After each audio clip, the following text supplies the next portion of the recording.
Bonjour et bienvenue donc dans cette toute nouvelle vidéo d'analyse de films et de séries. C'est une toute nouvelle playlist. Ça me tenait vraiment à cœur de pouvoir justement vous apporter une analyse différente sur ce qu'on peut regarder tous les jours à la télévision, avoir peut-être un petit peu plus cet esprit critique et mélanger la psychologie avec ce qu'on nous met devant les yeux. Ça me semble toujours être un sujet super intéressant. Merci pour vos commentaires, pour vos likes bien évidemment, et n'oubliez pas que tous les vendredis, vous aurez en exclusivité une toute nouvelle vidéo avec chaque fois une analyse d'un film, d'une série, etc.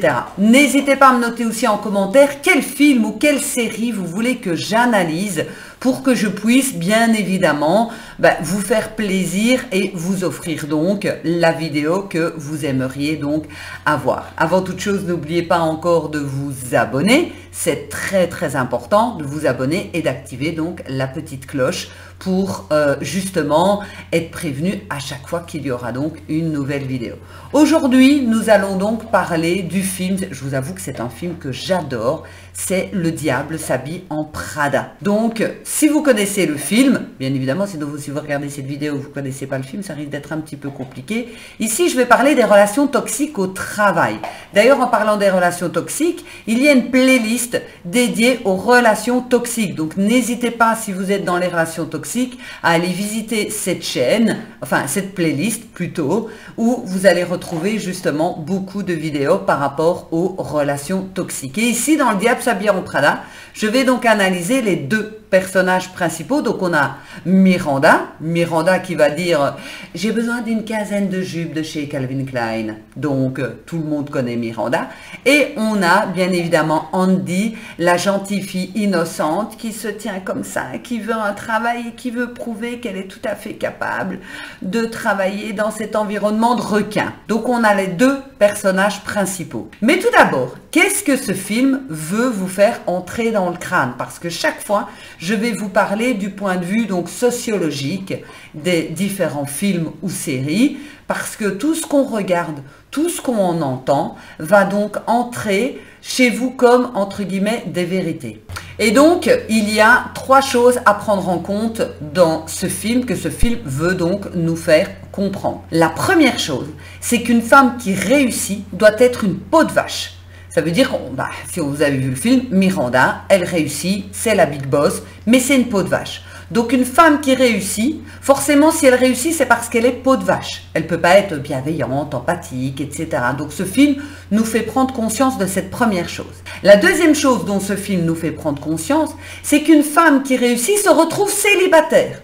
Parce que durant le film, les deux protagonistes principales, donc on a Miranda qui divorce pour la 3e fois et on a donc Andy qui se fait larguer par son mec.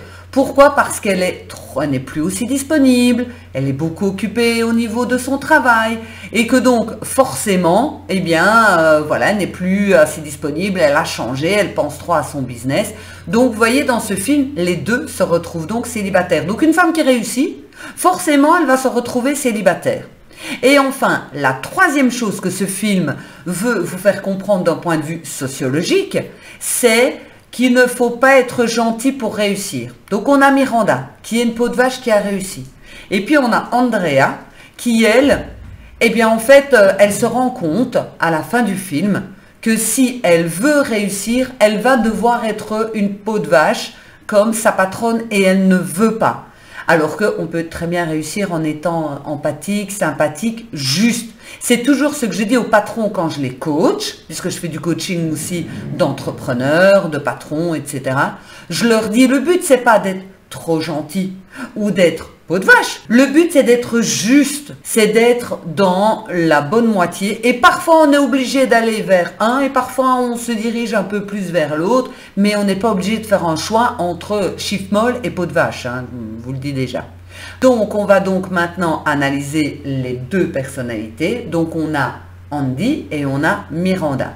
Je vais tout d'abord commencer par Miranda. Donc Miranda, elle s'est créée une image, une très belle image d'ailleurs. Elle s'est créée une image, Et elle a certainement compris que pour réussir, c'est dans le film, hein, j'ai pas dit que c'était une vérité, elle a certainement compris que pour réussir, elle devait s'imposer et être en mode masculin.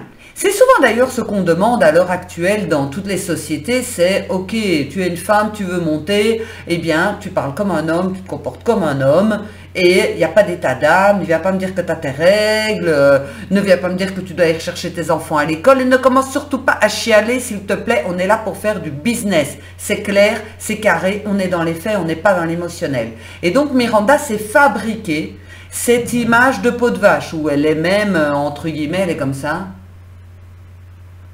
Ok. Elle en impose par son non-verbal, par sa façon de regarder et sa façon de parler. Elle ne hurle pas, elle dit les choses, c'est clair, net et précis. Elle est seule et mal aimée. Si vous regardez bien, on ne peut pas dire qu'elle a 36 millions d'amis, qu'elle rit à chaque soirée, elle se force à sourire, mais elle est plutôt en mode fermée à double tour. Ça, c'est Miranda. Mais au fond d'elle, cette Miranda, ça la touche. Ça la touche néanmoins parce que elle s'est tellement construit cette image que de faire machine arrière, c'est presque impossible. La machine, elle est lancée. Mais peut-être qu'en fait, elle s'est rendue compte que si elle voulait être respectée et si elle voulait grimper les échelons, elle devait se comporter comme ça. Et peut-être qu'elle a peur que si elle lâche un petit peu la bride, si elle est à nouveau un petit peu plus sympa, eh bien que les personnes en profitent pour lui marcher sur les pieds, pour en fait, ben voilà, je vais profiter d'elle, je vais profiter de la situation et je vais lui faire à l'envers. D'ailleurs, son propre patron essaie donc de lui faire à l'envers aussi dans le film. Et là, on voit qu'elle va utiliser des subterfuges effectivement pour pouvoir s'en sortir. Mais il ne faut pas oublier que Miranda s'est forgé une image. C'est vraiment ce qu'elle a fait, cette image de femme forte. Et entre l'image et l'intérieur, il y a certainement deux choses différentes. Mais à un moment donné, il faut bien se rendre compte dans toute la psychologie, c'est que quand vous allez utiliser une image, pour finir, cette image devient votre personnalité. Si je prends toujours la même image, que je tire la tête en me disant oui là ça peut être utile si je tire la tête, là ça peut être utile, là ça peut être... Pour finir ça va devenir une habitude et une habitude va devenir ma personnalité. Vous avez compris? Maintenant parlons de Andrea. Andrea c'est la fille gentille, victime de la relation toxique au niveau du travail, même des relations toxiques puisque sa propre collègue n'est pas plus sympathique ni rien non plus. Donc Andrea arrive dans un monde, elle est fraîche, elle est telle qu'elle est, elle n'est pas bien habillée par rapport à ce qu'on demande là-bas, elle n'y connaît pas trop grand-chose au monde du travail, c'est son premier boulot puisqu'elle sort donc des études. On va dire Andrea, c'est la petite brebis égarée qui arrive dans un monde de loups. Mais elle veut réussir absolument, elle veut réussir, elle veut faire de sa vie le rêve qu'elle avait rêvé, donc de écrire des articles et de devenir donc journaliste. Donc elle se dit, je suis obligée de passer par là. Et elle veut tout donner pour prouver. L'être humain a besoin de reconnaissance. Et elle veut cette reconnaissance. Et elle le dit à un moment donné, donc dans le film, elle dit, je ne comprends pas. Avec tout ce que je fais, elle ne dit même pas merci. C'est ça la problématique de la reconnaissance. Elle veut de la reconnaissance et elle va tout faire pour obtenir cette reconnaissance.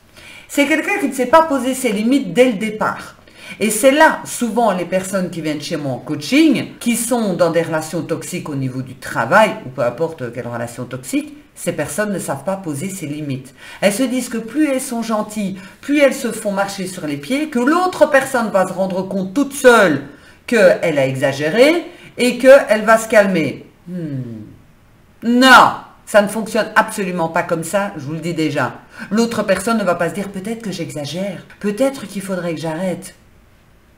Non, il faut apprendre à poser ses limites. Mais Andrea ne sait pas poser ses limites et en plus elle a un non-verbal en mode victime. Elle se tient comme ça, elle regarde ses pieds, elle n'a pas une façon de parler qui est franche, précise, elle est dans l'hésitation, ça se sent. Son manque de confiance en elle se ressent. Donc, c'est pour ça que Miranda en profite et que les autres en profitent bien évidemment. Elle manque d'assurance. Puis à un moment donné, dans le film, Andrea va changer. Elle va changer son image. Pourquoi? eh bien, déjà, elle le fait consciemment, on est tout à fait d'accord, mais c'est son inconscient qui lui a dicté, parce que l'être humain a besoin d'être reconnu et de faire partie d'un clan. Et comme elle passe son temps avec des filles qui se pouponnent, qui sont bien habillées, qui sont maquillées et maniérées, eh bien, par effet miroir de l'inconscient, on le fait tous, elle va se plier pour être acceptée des autres. Et donc, elle va s'habiller, se comporter, être ce qu'on attend d'elle pour avoir cette reconnaissance. Reconnaissance, c'est avoir de l'amour d'autres personnes, puisque personne n'aime le rejet, c'est quelque chose qui fait extrêmement souffrir, puisque l'être humain a peur de deux choses, la peur de mourir et la peur de ne pas être aimé. C'est comme ça. Et donc, Andrea va commencer donc à s'habiller, à se comporter comme les autres, c'est ce que je vous ai donc expliqué. Et qu'est-ce qui va se passer? Effectivement, elle va être beaucoup plus acceptée par sa patronne, etc. Mais elle va perdre ce qu'elle est réellement à l'intérieur, parce que Andrea travaille une image et pas sa véritable personnalité. Donc en fait, à l'intérieur d'elle-même, ça va être une guerre entre je dois, mais en même temps à l'intérieur, je ne suis pas vraiment ça. Et si je changeais? Et si je devenais comme ça pour être acceptée? Et c'est un questionnement à l'intérieur qui peut bien évidemment devenir une souffrance pour beaucoup d'entre nous quand on se dit je dois être comme ça pour être acceptée, mais en même temps, pourquoi est-ce que je deviendrais donc comme ça? Et ce film met donc en lumière les deux extrêmes. On a donc le patron toxique et on a donc la victime, les deux extrêmes. Bien évidemment, dans le travail, on n'a pas tous des patrons comme ça. Mais si vous y réfléchissez, Miranda, on ne peut pas vraiment dire qu'elle insulte, qu'elle hurle comme certains patrons toxiques. Non, pour elle, c'est jamais assez bien, aller plus vite, etc. C'est son attitude, en fait, qui provoque le fait qu'elle n'est pas aimée et qu'elle fait peur. D'ailleurs, au début, on le voit bien, c'est même drôle. Elle entre dans la société et là, tout le monde s'affaire, tout le monde est en panique parce que tout le monde a peur que Miranda, bien évidemment, leur tombe dessus. Donc ça, c'est vraiment les relations toxiques au niveau donc du travail. Et on a vraiment cette victime. Cette victime, pourquoi est-ce qu'elle reste? Elle a peur de perdre son job. Première chose, comme beaucoup de personnes qui viennent en coaching, la première chose, elles ont peur de perdre leur boulot. Il faut bien manger et payer les factures, on est tout à fait d'accord. La deuxième chose, c'est ce besoin de reconnaissance. Elle se dit, et on l'entend même au début du film, je ne me laisserai pas faire et j'y arriverai. Ce besoin de reconnaissance, ce besoin que sa patronne lui dise « tu es quelqu'un de bien, tu travailles au top, etc. » Ensuite, elle a peur de l'échec. Cette peur de l'échec, personne n'aime vraiment l'échec, hein, on est tout à fait d'accord. Cette peur de l'échec, elle en a, comme tout le monde, elle en a peur, donc elle reste, parce qu'elle ne va pas dire, pour finir, en fait, je n'ai pas tenu le coup, j'ai démissionné, même si c'est ce qu'elle fait donc à la fin du film.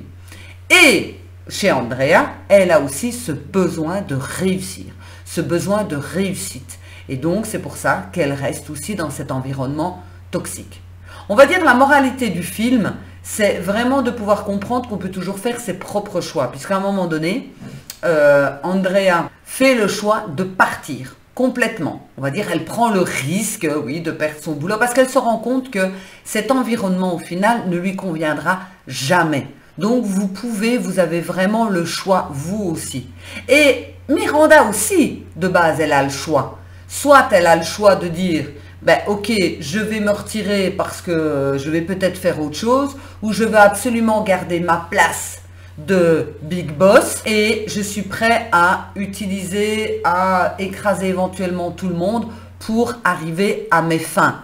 Dans la vie, on a toujours le choix. Et Miranda, à un moment donné, a eu le choix soit d'être une patronne un peu plus conciliante, ou soit de rester dans ce rôle de peau de vache qui, au final, cette image et ce rôle, lui apporte cette tranquillité, cette sérénité et pour elle, le respect. Pour elle, elle a bâti le respect de toutes les autres personnes avec son attitude.